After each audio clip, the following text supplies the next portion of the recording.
Oke guys, kali ini kita akan mereact video dari Malaka yang akan ngebahas tentang masalah dari sawit. Nah, untuk mengetahui konteksnya, mari kita bersama simak videonya. Oke, kita mulai.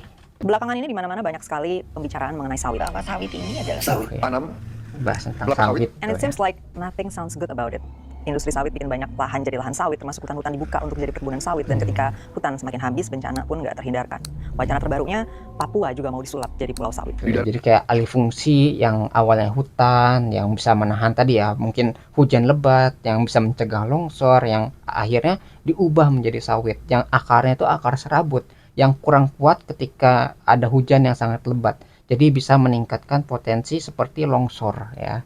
Jadi itu alih fungsi lahannya bisa menyebabkan potensi bencana yang lebih besar. terus ditanam kelapa sawit. Katanya selama masih makan gorengan dan pakai smartphone, nggak usah ribet-ribet soal sawit. Nah, masalahnya kita harus ngomongin ini sih, karena ya gimana pun juga hidup kita terdampak oleh ini. Terus kalau sawit seburuk itu, kenapa nggak tinggalin aja sawit? Nah, di sini gue justru nggak mau cuman bahas soal sawit itu bermasalah, tapi sawit dibutuhkan dan sawit udah punya peran besar yang berdampak ke kehidupan jutaan, ratusan juta, if not miliaran orang kalau dihilangkan begitu saja. Nah, sekaligus juga kita bisa mendiskusikan beberapa pertanyaan kayak ada nggak alternatifnya? Bisa nggak tetap hidup dengan sawit tapi tanpa kerusakan besar? Jadi sawit itu bermanfaat, tapi bagaimana cara meminimalisir kerusakan yang ditimbulkan dari sawit tersebut? Manfaatnya ada, tapi jangan sampai manfaatnya itu kalah dibandingkan dengan efek buruk dari sawitnya. Itu bagaimana harus dicarikan solusinya nih? Bagaimana tuh pemecahan masalahnya lah? Sawit dibutuhin buat minyak goreng kayaknya semua udah pada tahu. Tapi tahu nggak ada banyak banget kebutuhan lain yang mengandung sawit? Kayak misalnya Nggak cuma margarin, minyak sabun, goreng sampo, tuh ya. bahan alat makeup, dan masih banyak lagi. Terus apakah yang butuh sawit itu cuman orang-orang Indonesia? No, orderan sawit datang bukan cuma dari sini, tapi dari berbagai negara. Di Eropa, 50% produk Bukan supermarket mereka ekspor pakai sawit. tuh Di ya. Amerika, 70% personal care products kayak sabun cuci muka, odol, dan lain sebagainya itu pakai sawit. Kalau teman-teman tahu Nutella, itu pernah dikritik habis-habisan karena heavily mengandung sawit. Tapi hutan di Amerika dan Eropa kok nggak jadi sawit semua gitu ya pertanyaannya? Well, karena sawit datangnya dari negara tropis kayak Indonesia dan Malaysia. Itu yang Nanti lebih kita bakal bahas optimal dan sawit tuh dari ya, mana aja. Sekarang kita zoom in dikit tanamannya. ke sejarah sawit jadi menjamur di Indonesia dan Malaysia. Jadi ceritanya setelah revolusi industri, permintaan minyak nabati, salah satu dalam bentuk minyak goreng, itu meningkat pesat. Awalnya sawit cuma ditanam di daerah asalnya, yaitu wilayah Afrika, terutama Afrika Barat. Tapi produktivitasnya ternyata rendah. Dari luar Akhirnya, tuh ya supply-nya tuh nggak tanamannya. ngejar sama jumlah demand yang udah tercipta. Nggak cukup memenuhi kebutuhan global. Dari situ dilakukanlah ekspansi. Sawit dicoba ditanam di Indonesia dan Malaysia. Hasilnya mantap banget bos. Tanah dan iklim di sini ternyata cocok banget buat sawit. Produksinya jadi jauh lebih banyak. Sejak saat itu Indonesia dan Malaysia berkembang sampai hari ini menjadi dua produsen sawit terbesar di dunia. Tuh ya, jadi mungkin di Afrika kan tanahnya itu kering gitu, kurang air dan sebagainya. Jadi ketika tanaman sawit itu ditumbuh di sana itu kurang optimal tuh ya. Kondisi dari iklimnya, cuacanya, mungkin tanahnya itu tidak optimal untuk tumbuh sawit. Tapi ketika diimpor ya, kita dimasukin nih, dikenalkan ke Indonesia, Malaysia ya, tempat yang tropis, terus curah hujan yang mungkin tinggi, itu tumbuh subur di tanah yang di Indonesia ini gitu ya, kayak di Indonesia dan Malaysia gitu. 85% supply sawit global. Dimana untuk Indonesia sendiri 80% proporsinya itu lebih tuh. 59% supply global dan menjadi eksportir untuk sekali. 54% kebutuhan sawit berbagai negara lain di dunia. Sekarang balik lagi ke topik kebutuhan sawit dari berbagai negara yang kita penuhi. Di sini kita mapping. Yang pertama, India. 25-30% ekspor sawit kita itu buat India. Itu kalau diangkain jadinya 7-8 juta ton per tahun. Buat apa? Mostly minyak goreng, tapi juga processed foods. Berikutnya Cina, itu 5-6 juta ton per tahun atau sekitar 20% dari total ekspor sawit kita. Di situ dipakai buat pangan, oleokimia, instant food, deterjen, dan kosmetik. Tuh ya. Selanjutnya Banyak Pakistan, manfaatnya. 3-4 juta ton per tahun yang digunakan untuk minyak goreng juga dan pangan pokok. Berikutnya berbagai negara di Afrika, kayak Mesir, Nigeria, Kenya, dan lain sebagainya. Collectively mereka ambil ekspor sawit dari kita sekitar 4-5 juta ton per tahun yang dipakai buat minyak goreng dan pangan, lagi-lagi ya. Selanjutnya Eropa, itu 3 juta ton per tahun yang dipakai buat oleokimia, kosmetik, deterjen, kemudian juga sebagian biodiesel. Dan terakhir Amerika, 1-1,5 juta ton per tahun yang kita ekspor ke sana. Digunakan untuk bahan pangan, personal care, dan oleokimia. Jadi manfaatnya sangat besar sekali. Jadi negara-negara itu sangat membutuhkan sawit dari Indonesia karena suplainya itu dari Indonesia itu sangat banyak ya. Jadi dari Indonesia dan Malaysia lah. Tapi kalau misalnya Indonesia itu menghentikan, misalnya suplainya dihentikan nih, ya negara-negara lain mungkin akan sangat kesulitan, harga mungkin akan naik gitu, karena demand-nya sudah terbentuk, sedangkan suplainya itu mungkin bisa terbatas kalau misalnya kita menghentikan suplai sawit kita. Ya, jadi harus ada apa ya, pertimbangan juga nih, bagaimana respon dari negara-negara luar terhadap sawit yang diproduksi di Indonesia. Jadi kita nggak bisa mikirin nih masalah sawit kerusakan alam di Indonesia, tapi manfaatnya juga harus kita pertimbangkan karena nggak cuma Indonesia yang butuh, tapi negara luar juga menginginkan sawit yang diproduksi dari Indonesia. Ya, Ditotalin, ekspor sawit kita jumlahnya sekitar 27 juta ton per tahun. Itu berarti lebih dari setengah produksi sawit dalam negeri sebenarnya diekspor ke berbagai negara yang tersebar di berbagai benua. Sawit udah jadi bagian dari kehidupan sangat banyak orang, bukan cuma di Indonesia. Betul bahwa awalnya suplai sawit tuh gak sebanyak ini, dan mungkin banyak orang baik-baik aja hidupnya ya tanpa ada komoditas ini. Tapi sekarang ketika barangnya sudah diintroduce ke market, sudah diperkenalkan ke kehidupan orang secara masif, udah ada ketergantungan yang tercipta.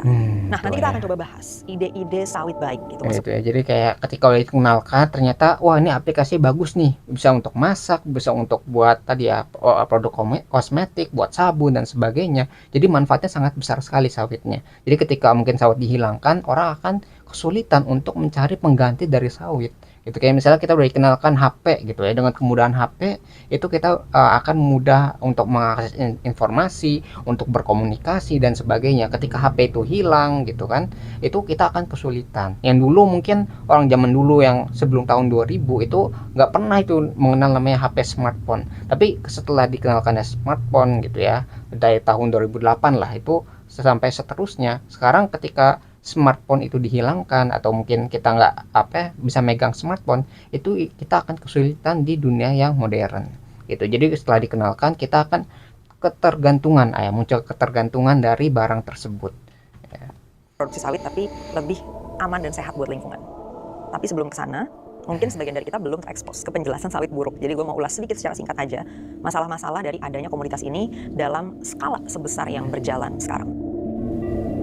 Itu ya masalah-masalah sawit tuh. Kelapa sawit awalnya tuh nggak ada di Indonesia. Jadi dia bukan tumbuhan yang secara alami ada di Tadi sini atau dikenalkan. istilah teknisnya endemik. Tumbuhan ini endemik Afrika. Nah, sebenarnya nggak semua organisme tuh jadi masalah keberadaannya hanya karena dia bukan endemik di suatu wilayah. Coba cari tahu deh tumbuhan lain yang kita konsumsi rutin, tapi sebenarnya dia aslinya tuh nggak tumbuh di sini. Gue kasih salah satunya ya, cabai. Yang jenis umum kita konsumsi itu endemik Amerika Tengah dan Selatan. Jadi aslinya nggak tumbuh di sini. Terus kalau tumbuhan nggak otomatis jadi masalah hanya karena nggak secara alami tumbuh di sini, ada apa dengan sawit? Problem terjadi ketika skala industri sawit membesar secara masif dan mendorong terjadinya pembukaan lahan yang mengorbankan hutan. Jadi hutan-hutan dibabat, dibuka, diganti jadi kebun sawit. Loh, terus kenapa itu jadi masalah? Kan sawit pohon juga, ada daun-daunnya, plus dia nyerap. Itu ya. Jadi kayak ini kayak kode ekonomi itu kayak biaya pengorbanan. Kayak kita kan lahan tuh terbatas nih. Hutan itu ya cuma satu, mau digunakan untuk konservasi atau mungkin untuk pembukaan lahan gitu ya, termasuk sawit ini. Nah itu biaya pengorbanan ini itu adalah pilihan kita mau misalnya mempertahankan hutan atau mau dibabat hutannya untuk diganti ya, dialihfungsikan menjadi kebun sawit. Ya itu pilihan, tapi resikonya juga ada gitu. Kalau misalnya hutan itu kan tadi ya bisa mungkin menjaga lingkungan jadi bersih dan sebagainya gitu, tapi ketika digantikan dengan sawit ya kita bisa mendapat manfaat dari sawitnya, tapi ada resiko bencana dari sawit itu ya, termasuk tadi mungkin longsor yang harusnya akarnya itu bisa menahan tanah akhirnya nggak bisa gitu kan. Jadi banyak dampak negatif dari alih fungsi lahan ya, ada resikonya lah. Ngehasilin oksigen juga. Kelapa sawit itu pohon, ada daunnya kan? Oke, kita bahas di sini apa bedanya kebun sawit dengan hutan tropis. Pertama, struktur hutan tropis tuh punya banyak lapisan dari ground layer, shrub, understory hingga kanopi yang sangat beragam. Sementara perkebunan sawit cuma punya satu lapisan dominan. Jadi habitatnya nggak bervariasi. Efeknya tentu aja organismenya, binatang, tumbuhannya juga nggak sebervariasi hutan tropis. Keragaman yang lebih sedikit menghasilkan ekosistem yang totally different. Makanya dia nggak bisa gantiin peran hutan hanya karena dia pohon juga. Kedua, hilangnya variasi organisme itu juga datang dari monokultur sawit itu sendiri. Berbagai spesies yang biasanya hidup di hutan nggak bisa bertahan di lingkungan yang homogen kayak gitu. Ketiga, sawit itu ngelepasin uap air yang jauh lebih sedikit ke atmosfer dibanding hutan. Akibatnya, air hujan cenderung banyak yang mengalir di permukaan nggak keserap ke dalam tanah, dan itu memicu banjir. Keempat, struktur tanah di bawah kebun sawit juga sangat sederhana dan mudah mengalami erosi, terutama di area berbukit. Akhirnya, tanah jadi rentan longsor. Dan yang terakhir, kemampuan sawit menyimpan karbon juga jauh lebih rendah dibanding hutan. Jadi serapan karbonnya itu jauh lebih kecil, bisa puluhan bahkan ratusan kali lebih kecil. Sedangkan kita butuh banget perangkat ekosistem buat menyerap karbon yang kita hasilkan dari bernapas, berkendara, beraktivitas industrial dan lain sebagainya. Lagi-lagi, peran hutan di sini nggak bisa digantiin sawit.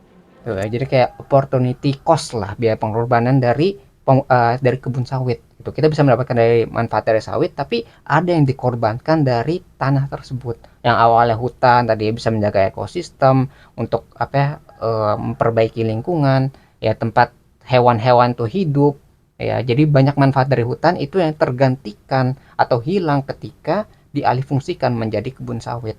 Jadi opportunity cost tuh nggak cuma kita ngabisin misalnya waktu, ya misalnya kita kerja, kalau misalnya kita kerja kita nggak bisa main, kita nggak bisa tidur dan sebagainya, tapi kita bisa mendapatkan gaji dari pekerjaan tersebut, ya tapi kita nggak bisa main, nggak bisa relax, mungkin kita dapat stres dari pekerjaan tersebut. Nah itu adalah biaya pengorbanan, sama seperti sawit ini. Kita menjadi pertanyaan adalah berapa besar yang harus kita korbankan hutan kita untuk keuntungan ekonomi, untuk menunjang kebutuhan manusia. Itu yang menjadi pertanyaan, berapa besar atau bagaimana mitigasinya, bagaimana preventifnya untuk meminimalisir kerusakan dari kebun sawit yang telah dibangun gitu ya, telah ditumbuhkan lah. Udah terlanjur banyak yang dibuka untuk sawit. Walaupun to be fair nggak cuma itu ya, tambang juga, tapi Oh konteksnya di sini ya, kan kita tambang bahas juga sawit dulu. Nah, menurut data Global Forest Watch antara tahun 2001 sampai 2015, perluasan perkebunan sawit global itu mencapai 22,4 juta hektar. Dari angka ini, banyak sekitar tuh ya. separuh deforestasi atau penggundulan hutan global akibat sawit terjadi hanya di 2 negara, yaitu Indonesia di angka 7 juta hektar dan Malaysia di angka 2,7 juta hektar. Angka tersebut nunjukin kalau ekspansi sawit udah jadi salah satu besar pendorong sekali. signifikan dari hilangnya hutan-hutan tropis terbesar di dunia. Kalau hutan pada dibabat habis, dampaknya fatal. Hilangnya habitat satwa yang berarti ancaman kepunahan banyak spesies termasuk gajah dan orang hutan. Itu Dan ya, dari situ biota meningkat alam. risiko bencana, banjir, longsor, kebakaran lahan, dan naiknya emisi karbon yang merusak kualitas udara, yang meningkatkan risiko penyakit pernapasan. Tuh ya, jadi bayangin ketika hutan tuh dirusak, jadi nggak cuma pohon yang ada di sana, tapi ada binatang-binatang juga yang hidup dalam hutan tersebut. Makanya ketika kita pernah dengar kan, mungkin ada orang hutan, terus mungkin ada gajah yang tiba-tiba masuk ke pemukiman, masuk ke kebun sawit, itu sebenarnya adalah bagian dari rumah mereka sebenarnya yang kita alih fungsikan menjadi sawit. Makanya kita kadang kaget ketika ada binatang-binatang tadi tiba-tiba masuk, tiba-tiba ngerusuh, tiba-tiba ngerusak. Itu padahal mungkin yang dulunya adalah hutan ataupun tempat tinggal mereka diubah menjadi sawit. Jadi kita yang sebenarnya menginvasi atau merusak rumah mereka. Jadi mereka nggak punya rumah ataupun kesulitan untuk mencari makanan mereka. Yang awalnya mungkin mudah gitu bisa hidup damai di sana, tiba-tiba kita ngerusuh, tiba-tiba kita nebang hutan, diganti hutannya menjadi sawit. Nah, pada akhirnya nanti ya, hewan-hewan tadi itu masuk ke pemukiman, menyerang mungkin desa ataupun merusak sawit-sawit yang ada di sana jadinya. Ya, mereka jadi hama padahal sebenarnya itu rumah mereka dulunya. Ya kasihan. Dari berbagai dampak buruk ini, mungkin sekarang kita bertanya, kenapa sih industri sawit nggak digeser aja ke alternatifnya? Alternatif dari sawit nih, ada Dalam satu nggak? dekade terakhir, industri sawit Indonesia mengalami pergeseran penting. Dari yang sebelumnya lebih banyak diekspor buat kebutuhan negara-negara lain, sekarang mulai banyak dipakai di dalam negeri. Nah, itu Artinya demand ada di sini tuh naik. Indonesia memproduksi sekitar Indonesia 45 juga. sampai 55 juta ton minyak sawit per tahun, dan hampir setengahnya dikonsumsi domestik. Pada 2019, konsumsi domestik itu masih di kisaran 14 jutaan ton, tapi pada 2024-2025 naik menjadi 18 sampai 24 juta ton. Kenapa bisa gitu? Karena ada kebijakan negara, khususnya aturan kewajiban mencampur biodiesel B30 sampai B40 ke dalam solar buat semua mesin diesel. Dari situ, sawit bukan lagi kebutuhan pangan aja, Buat tapi juga energi. energi. Di luar energi, sektor pangan sendiri menyerap sekitar 40% konsumsi domestik sawit. Dalam konteks ini, sawit dipilih bukan semata karena harganya murah, tapi juga karena dia stabil terhadap panas, dan dia juga punya daya simpan yang panjang dan ketersediaan suplainya kuat, solid gitu. Nah, sekarang masuk ke pertanyaan kunci dalam bagian ini. Untuk berbagai kebutuhan tadi, ada nggak sih alternatif yang bisa gantiin sawit? Di sektor pangan, ada berbagai alternatif sebenarnya yang udah dikenal, kayak minyak kedelai, canola, bunga matahari. Tapi produktivitasnya itu jauh lebih rendah dari sawit. Jadi buat memenuhi kebutuhan yang ada, kalau diganti ke alternatif itu, lahan yang dibutuhin bakal jadi berkali lipat lebih banyak, dan tentu aja bakal membabat atau membuka hutan lebih banyak juga. Ya, jadi kayak kita tuh kayak nggak ada masalah tuh, nggak tiba-tiba wah hilangkan saja nih masalahnya, nggak bisa kayak gitu. Kalau misalnya kita hilangkan sesuatu, ada nggak penggantinya, ada nggak solusinya gitu. Kalau misalnya nggak ada solusinya, itu kita akan memperburuk keadaan. Misalnya kayak tadi yang mungkin yang lebih mudah diproses itu adalah sawit. Ketika sawit itu digantikan dengan minyak lainnya, mungkin ada yang dari kacang-kacangan dan sebagainya, itu malah menghancurkan atau malah merusak lebih banyak hutan. Ya, jadi harus dipikirkan solusinya, pengganti sawit ada nggak? Kalau misalnya nggak ada pengganti sawit, bagaimana cara meningkatkan produksi dari sawit tersebut? Misalnya yang lahannya 1 hektar bisa ngasilin berapa banyak, itu bisa nggak dari 1 hektar tuh ditingkatkan produksinya sehingga bisa meminimalisir kerusakan dari sawitnya. Yang 1 hektar bisa meningkatkan produksi minyaknya sehingga kita nggak perlu tuh ngebabat habis hutan atau sesuatu yang penting kayak apa ya, ekosistem alam lah gitu. Itu ada nggak yang bisa digantikan atau bisa ditingkatkan dari sawitnya ya? Sawit justru posisi paling baik untuk diambil kalau dibandingin tadi alternatif yang tersedia. Berdasarkan temuan dalam laporan FAO Oil Crops, kita tuh bisa lihat sebenarnya seberapa efisiennya sawit dibandingin sama yang lain. Dari total lahan produksi minyak nabati, sawit tuh cuma make 10%. Tapi dia memenuhi 35% kebutuhan yang ada. Sebagai perbandingan, kedelai itu nyumbang sekitar 28% kebutuhan, tapi dia make lebih dari 40% lahan. Data ini menunjukkan bahwa meskipun sawit memiliki dampak lingkungan yang besar, kita bisa dapat dampak yang lebih parah lagi kalau pindah ke alternatifnya. Di sektor biodiesel, alternatif kayak minyak jelantah, tanaman non-pangan atau algae emang sering disebut lebih sustainable. Tapi sustainable aja kan nggak cukup nih. Dia mesti bisa memenuhi kebutuhan yang ada. Nah, minyak jelantah bahkan dalam skenario paling optimis pun cuma bisa nutup sebagian kecil kebutuhan biodiesel nasional.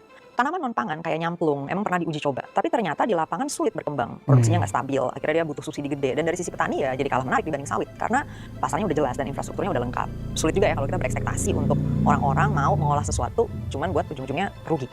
Isu yang juga sering missed itu biodiesel sawit di Indonesia bukan cuma soal energi hijau, tapi juga stabilitas ekonomi. Kebijakan mandatori biodiesel tadi misalnya, karena dia udah ada, dia udah berdampak. Dia kan dibikin untuk menyerap produksi sawit domestik, ngejaga harga minyak sawit itu stabil, kemudian melindungi petani yang menggarap itu. Sekaligus juga mengurangi impor solar. Dengan ekosistem bisnis yang udah kayak gini, kalau sawit tiba-tiba diganti, harga sawit tiba-tiba anjlok, petani terdampak, impor BBM meningkat, beban fiskal otomatis naik drastis. Pada akhirnya, dilema sawit di Indonesia bukan semata soal ada atau nggak ada alternatifnya, tapi juga soal ketergantungan struktural. Sawit udah terlanjur jadi bagian dari 3 sektor strategis sekaligus, pangan, energi, dan industri. Hal ini bikin transisi jadi jauh lebih kompleks. Dalam konteks ini kita mesti buka ruang diskusinya, bukan sekedar ya udah boikot atau hapus aja sawit, tapi ada nggak kemungkinan sawit diproduksi dengan lebih baik? Ya, jadi dengan sawit tadi itu mungkin dengan lahan yang sama bisa nggak ditingkatkan minyaknya, atau misalnya ada untuk apa ya, memitigasi gitu, mempreventif kerusakan dari sawitnya, misalnya ditanamin apa gitu supaya dampak dari sawit itu bisa diminimalisir, karena kita tuh udah bener-bener tergantung kayak misalnya kayak HP tadi gitu, kita udah tahu keenakan dengan HP gitu ya, untuk komunikasi, untuk cari informasi, untuk menggunakan internet dan sebagainya, kita udah ada nih HP gitu. Ketika HP itu dihilangkan, kita akan kesulitan, sama seperti sawit ini. Jadi sawit itu karena kita udah bergantung di sawit, ketika sawit itu mau dihilangkan, itu akan sangat sulit ya, karena udah banyak di beberapa kunci, ada untuk makanan, untuk kosmetik gitu ya, sama mungkin untuk energi juga. Jadi kalau misalnya sawit dihilangkan, ada nggak yang bisa menggantikan sawitnya? Gitu. Sawit kita sekarang sebenarnya masih ada banyak room for improvement. Salah satunya produktivitas. Sekarang ini produktivitas sawit kita tuh tergolong rendah. Sebagai perbandingan, Malaysia bisa menghasilkan 4-6 ton per hektar. Sementara Indonesia rata-rata cuma 3,5-3,6 ton. Artinya kondisi sawit kita sekarang tuh dampak lingkungannya besar, tapi hasil ekonomi dan produksinya belum maksimal. Nah, kita perlu eksplor kemungkinan memperbaiki ini supaya lahan yang udah dialokasikan buat sawit bisa lebih maksimal produksinya, dan dengan begitu bisa mengurangi kebutuhan nambah lahan baru lagi. Di luar itu juga negara bisa kita dorong nih buat menegakkan aturan replanting misalnya dan perlindungan hutan primer, atau bahkan larangan total deforestasi, dalam artian sawit nggak boleh dibuat dengan membuka lahan hutan tropis. Emang bisa ya begitu? Ini udah pernah dilakuin di Kolombia. Kolombia adalah produsen sawit terbesar keempat di dunia. Menariknya, ekspansi sawit di sana bisa dibilang minim banget deforestasi. Dari tahun 2001 sampai 2014, cuma sekitar 12.500 hektar hutan yang tergantikan sawit, atau sekitar 9% dari total ekspansinya. Sebagian besar kebun sawit di Kolombia justru dibangun di lahan padang rumput atau lahan pertanian yang udah lama nonaktif. Mereka juga banyak melakukan replanting, yaitu permajaan pohon sawit tua supaya produktivitasnya naik tanpa perlu buka hutan buat lahan baru. Sekitar 160.000 hektar lahan kelapa sawit di Kolombia udah direncanakan buat ditanami kembali pada tahun 2030 mendatang. Gimana dengan Indonesia? Indonesia sebetulnya punya program besar bernama Permajaan Sawit Rakyat atau PSR dengan target 180.000 hektar per tahun. Masalahnya realisasi di lapangan masih jauh dari target. Yang tercapai baru sekitar 10-20% aja per tahun. Ada beberapa penyebabnya.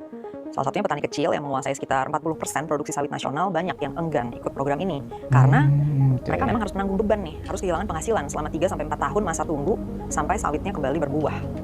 Di sisi lain banyak juga. Jadi kayak ini masuk ke ini biaya pengorbanan tadi. Kalau kita tadi ya mau mengorbankan tadi waktu 3-4 tahun tadi, itu kita bisa meminimalisir kerusakan. Ya jadi dengan permajaan yang mungkin pohonnya udah tua ya, itu bisa digantikan sehingga produksinya itu bisa ditingkatkan. Karena semakin tua pohonnya itu semakin berkurang produktivitasnya. Makanya butuh peremajaan tadi gitu. Tapi dengan peremajaan tadi ya resikonya harus menunggu lagi. Ya, jadi pohon yang kecil itu nunggu dewasanya itu mungkin lama kan 3 sampai 4 tahun tadi. Itu mau nggak orang-orang itu mengikuti tadi ya peraturan-peraturan atau kebijakan dari pemerintahnya supaya untuk meminimalisir kerusakan dari eh, apa ya, kebun sawitnya ya dengan meningkatkan produksi dari sawit tersebut. Lahan yang jelas, akses kreditnya terbatas, dan harus berhadapan dengan birokrasi yang ruwet Tuh dengan kan. celah korupsi di mana-mana. Dari berbagai titik masalah tadi, kalau kita perbaiki, bukan nggak mungkin tetap bisa manfaatin sawit dengan menjaga ambang batas kesehatan lingkungan supaya nggak merusak kelangsungan hidup masyarakat. Banyak hal dalam kehidupan kita yang kita nggak sadar datang dari mana. Taunya cuma kita pakai, kita makan, kita konsumsi, bikin hidup kita lebih baik, lebih nyaman, lebih mudah. Kita nggak sadar semua itu ada yang nanggung. Ada satu hukum ekologi yang gue pengen banget kita camkan baik-baik di otak kita semua. Di alam ini, nggak ada yang gratis. Nah, Nggak ada. Apapun sumber daya yang kita nikmatin selalu ada harganya. Dengan segala privilege internet, pendidikan, dan berbagai sumber informasi kita hari ini, kita harus punya kesadaran soal harga ini. Untuk setiap sumber daya yang kita nikmati, kita mesti tahu apa harganya, berapa, dan siapa yang bayar. Seringkali kenikmatan alam didapat satu pihak, sementara harga bencana dan kerusakan lingkungannya ditanggung oleh pihak lain. nah itu yang jadi Kesadaran lingkungan masalah. bukan hanya soal survival dan gimana kita bertahan hidup, tapi juga soal kesadaran moral untuk mendorong keadilan. Bukan hanya antar warga atau kelompok, tapi juga antar daerah dan antar bangsa dan negara. Let me know kalau lu punya keresahan atau pertanyaan lain seputar topik ini, kita bisa diskusiin di video lainnya. Ya, jadi seberapa banyak hutan yang harus dikorbankan untuk keuntungan manusia gitu. Tapi dengan pengorbanan tadi, apakah manusia itu mampu menerima harga tadi ya dari perusakan hutan, dari bencana alam dan sebagainya. Jadi harga tadi itu yang dibayarkan dari kerusakan hutan yang telah kita sebabkan sendiri dengan ulah tangan kita yang awalnya itu hutan dialihfungsikan jadi sawit gitu ya nggak ada mitigasi tambahan, nggak ada apa ya minimalisir kerusakan dari hutannya, akhirnya bencana alam itu akan diterima oleh kita juga gitu sebagai manusia yang merusak alam tersebut ya. Jadi ini nggak termasuk ke sawit doang nih, mungkin masuk ke tambang ya, masuk ke pemukiman ya, pokoknya untuk keuntungan manusia ya. Jadi banyak tuh dari alam yang kita korbankan untuk kebutuhan manusia. Maka seberapa banyak yang harus kita korbankan untuk kebutuhan manusia ya, dan apakah kita mampu untuk membayar harganya ya. Itu mungkin yang bisa kita pelajari dari uh, video ini yang membahas tentang sawit. Kalau kalian tertarik dengan sumber videonya, itu link sudah saya cantumkan di deskripsi video. Mungkin sekian yang bisa saya sampaikan. Semoga video bisa bermanfaat. Kurang lebih mohon maaf. Kita ketemu lagi di pembahasan selanjutnya, insya Allah.